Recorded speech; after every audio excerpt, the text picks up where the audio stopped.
yn dy ben di fel beirniad mae'n siŵr pan mae'n dod i rhoi'r rhiban goch na mas? Fel i ni wedi sôn yn barod, mae pwysau mawr iawn ar y sgwyddau Rob heddi. Galle be mae yn gwneud, cael argraff ar y bryd. A os yw e'n gwneud y penderfyniad anghywir, mae yna bobl ar draws y byd yn gweld y gysylltiaeth yma. Fydden nhw'n meddwl, dyna be ni fod magu. Ond os yw'r ceffyl yn un anghywir, galle striw ar bryd mewn ffordd. Felly mae'r pwysau yn enfawr ar ei sgwyddau fe heddi. Oeddi, mae'n fwy na colli ennill, mae yna obligiadau eraill yn dysau sy'n sgil effeithiau mewn ffordd. Ie, wir, ie. Ac wrth gwrs mae Mr Robert Howard ei hunan yn arbenigo yn yr adrannec, bod wedi bridio'r lleill, dyma'i arbenigedd, dyma'i hoffter, dyma beth sy'n agos at ei galon yn dyma. Dyma'i ddeileitau yn bersonol, a'i wraig y Marlin hefyd. Ni wedi sôn yn gynharach, mae wedi cadw adran A a adran D. Ond yr adrannec yw i brif adrannau ar hyn o bryd.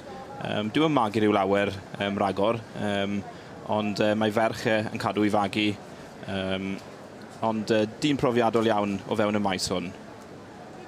Dwi'n meddwl yn gyntaf, mae cwm hir.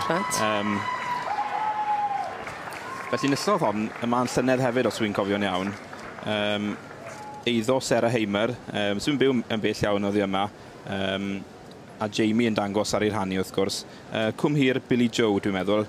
Y tad wedyn, Donis Llawen.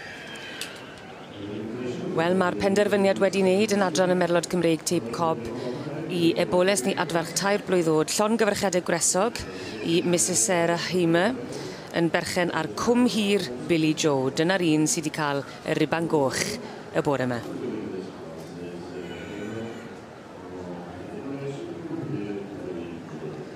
Ac yn batrwm da?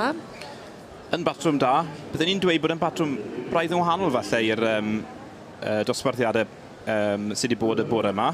Mae teip fwy cob o bosib, y tad Donis Llawen yn mynd nôl i farch cob nebo print. O bosib bod y nebo print yn dod allan yn hon fwy na ni wedi gweld y bore yma. Ond yn amlwg mae wedi gweld rhywbeth o'n hon. Ond hon wedi ennill yma y llynedd.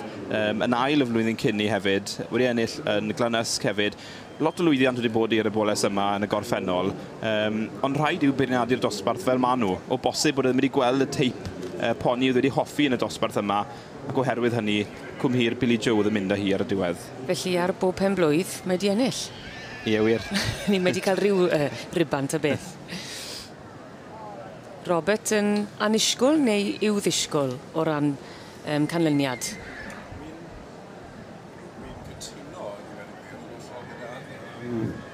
Gyda Owen, popeth mae fe wedi gweud, i wedi gwir, mae hon yn batrwm bach falle, yn bach yn wahanol i'r lleill. Yr ail hefyd, os yn sylwi, Brydfa Hywi.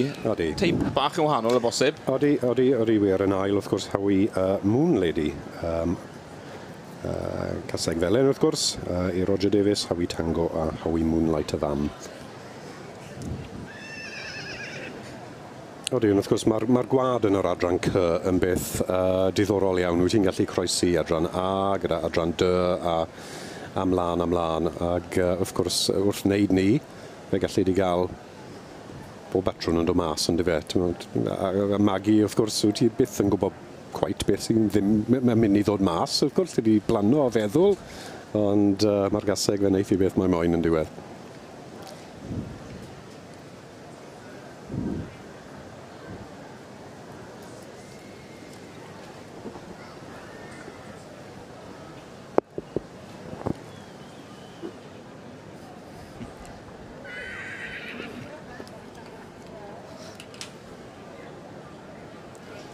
A dyma'r Eboles ddath i'r brig yng nghategori'r rhai i 2 blwyddod. Merlod Cymreig teip cob. Cwm hir Billy Joe yn berchen i Mrs Sarah Heimer. Llongyfarchiadau gwresog iddyn nhw. Ac yn amlwg, yn dipyn o ffefryn gyda'r gynulleidfa fan hyn yn yr eisteddfa yn y prif gylch. Mae'r gynulleidfa yn twymo fel y tywydd wedyn ni. Mae'r sŵn yn dechrau yn y dorf yma. Bydd fori'n wyllt. Bydd yn wyllt, odw. Fi'n mwynhau y sŵn i wedi gwir, ond falle dim beth da ambell waith i'r cystadlu, ond mae fe'n creu tyma bach o sŵn yn beth da.